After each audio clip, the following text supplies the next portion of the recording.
पर्वत पर्वत में फिरा, कारण अपने राम। राम जैसे संत मिले भाई, जिन सारे सब काम। पर्वत परमात्मा की तलाश में जहाँ भी जिसने बताया वहीं पहुँच गए। कोई की तो गुफा में महात्मा बैठा है, कि तो फुलौनी जगह बैठा है, पर्वत पर बैठा है, जंगल में बैठा है, या किसी नगर गांव में, हम वहीं पहुँचे।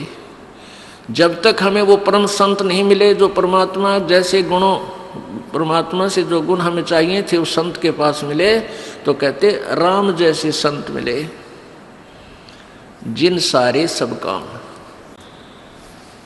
अब देखो, आपको प्रमाण देते हैं ये कितने अनाड़ी थे, जिनको ऋषि महर्षि कहा करते थे। देवताओं के गुरु बृहस्पति जी, देवताओं के गुरु बृहस्पति जी, इन ब्रह्मा विष्णु महेश्वर के भी सबके गुरु बृहस्पति जी। अब बृहस्पति जी के बोल देख सुनाता हूँ आपको, वो के जाने थे, कितना ज्ञान था उनको, और वेदों के ज्ञाता को वहाँ में। ये देखिएगा श्रीमद् देवी भागवत, यानी देवी पुराण, दुर्गा पुराण, इसमें 282 और 83 पृष्ठ पे बृहस्पति जी के विचार। ये देखिए 5वां स्कंद, ये कहाँ से प्रकाशित है ये सारे दिखाते हैं। श्रीमद् देवी भागवत, संपादक हनुमान प्रसाद पोदार, चिमन लाल गोस्वामी, प्रकाशक में मुद्रक हैं गीता प्रेस गोरखपुर, गोविंद भवन कार्यालय कोलकाता का संस्थान।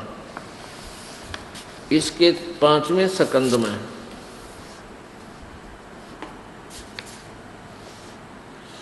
पृष्ठ नंबर 282 और 83 पे बृहस्पति जी के विचार।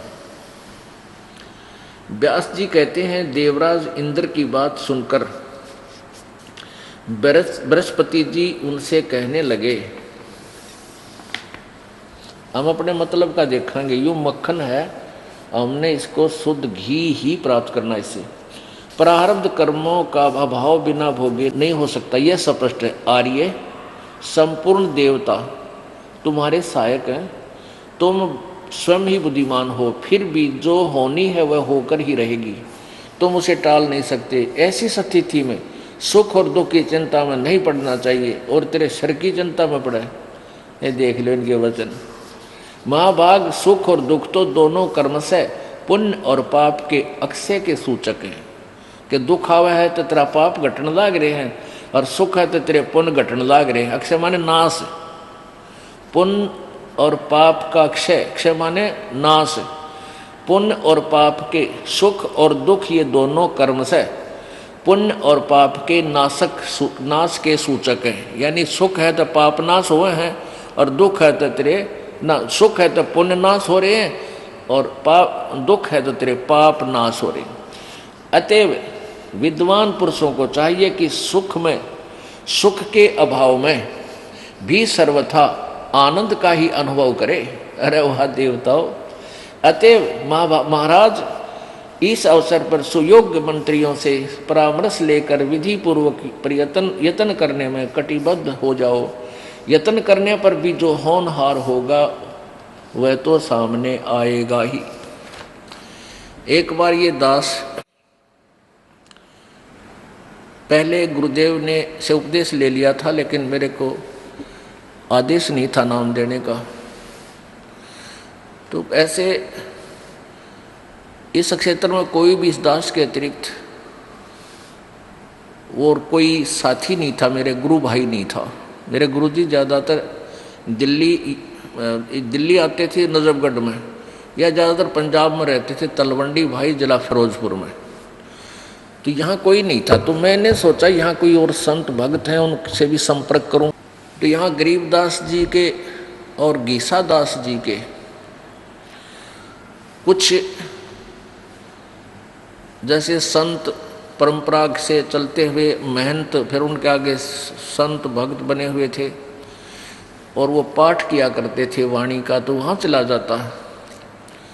तो वो क्रिया कुछ करते, वाणी में कुछ लिखा, वाणी भगवान का आदेश था, वो क्रिया उनकी उसके विपरीत थी। फिर भी मालिक ने मुझे उनके सारे के जो है ना पड़ताल लेनी थी, उनका दाढ़ा दिवाना था, उनके सत्संग सुनता, उनके सत्संग सुनता, फिर परमात्मा की वाणी पढ़ता, तो उनके वचनों में और परमेश्वर की वाणी में दिन रात का अंतर मिलता। इसलिए दास ने उनसे अलग ही अपना ये शास्त्र अनुकूल साधना का प्रचार प्रारंभ करना पड़ा। तो एक बार पंडारा गांव है, यहाँ जींद के पास 1.5 किलोमीटर 2 किलोमीटर पंडारा गांव है। वहाँ एक अमावस्या का मेला भरा है। अमावस्या को ये बोली आत्मा भ्रमित वहाँ जाती है, और वहाँ पर घिसा पंथियों का एक आश्रम, और वहाँ वो 3 दिन का पाठ किया करते गरीबदास जी की वाणी का। तो ये दास भी वहाँ चला गया, और वहाँ महंत ये संत होया कर लाल लत्ते पहन के, और उनको आमंत्रित किया जाता था। करते हैं वो, कोई किसी डेरे का, कोई किसी डेरे का, तो उनको बुला रखा। और वहाँ पर 100-150 आदमी भी भगत भी जा रहे श्रोता। तो उनमें से एक जो है ना, पहले तो संस्कृत बोला है और फिर वचन करे, तो सारे के सारे जो श्रोता थे वो जो कहने लगे वह महात्मा ते यो पड़ा है। तो वो क्या करे, वो क्या कह रहा था कि भाई ये दुख और सुख तो मनमान्य के होते हैं, मान ले तो सुख है, नहीं तो मान ले तो दुख है। और इसलिए दुख क्यों होता है कि हम अपने आप को एक जीव समझते हैं, हम अपने आप को शरीर मान रहे हैं, और इसलिए हम शरीर को कोई दुख होता है तो हम दुखी हो जाते हैं। हमने मान लेना चाहिए कि हम शरीर नहीं है, क्योंकि हम तो आत्मा है, आत्मा को कोई कष्ट नहीं होता, ये तो अजर अमर है, सुख दुख से न्यारी है। ये बोले श्रद्धालुओं ने तो भाई कोई कम में कह दे, अच्छी लागे भगवान की चर्चा, तो उसकी तरफ वो जो बोला, जब सारे ताड़ी पीटे, तो दूसरे जो और 5-4 वक्त आ रहे थे वह फ्यूज हो गए उसके आगे। अब जैसे एक रात को सत्संग करते थे, प्रथम रात्रि न करा, तो दूसरी रात्रि ने भी उसका नंबर आया, तो सारे चौकस हो गए सुनने के लिए। तो क्या कह रहा है कि भाई दुख तो शरीर को होता है। यहाँ आते हैं, महाराज मुझे ये कष्ट हो गया, महाराज मुझे ये पीड़ा है, मुझे बड़ी हंसी आती है, ये लोग कैसे मूर्ख बने हुए हैं, ये आत्म तत्व से परिचित नहीं है। मैं एक बार चला जा रहा था, एक व्यक्ति बैठा बैठा रो रहा था, उसके पैर में पीड़ा थी, घुटने में पीड़ा थी। मैंने उसको ज्ञान दिया कि तू तो आत्मा है। अरे आत्मा को पीड़ा थोड़ी है, तो शरीर के है, तो शरीर को पीड़ा है, तू अपने आप को आत्मा समझ, तुझे कोई पीड़ा नहीं होगी। उसको कोई पीड़ा नहीं रही और वो खुद सुख हो गया। आत्म तत्व में आ जाओ। अब तीसरे दिन दूसरी रात को, अगले तीसरे दिन तो भोग लग जाता था। पहले दिन उसने ये गप्पे मारे, दूसरे दिन भी ऐसे उसी रात ने, तो उसका जब वो 1:30 बजे तक तो सत्संग होया, वो बीच में उठ के अपने कमरे में चला गया, अलग से उनका आसन दे रखा था। वहाँ जाकर वो लग गया रूके मारने, उसका पेट में दर्द हो गया और बुरी तरह चल रहा है, रोवे बूंदी डाल जो डांगर रोया करे।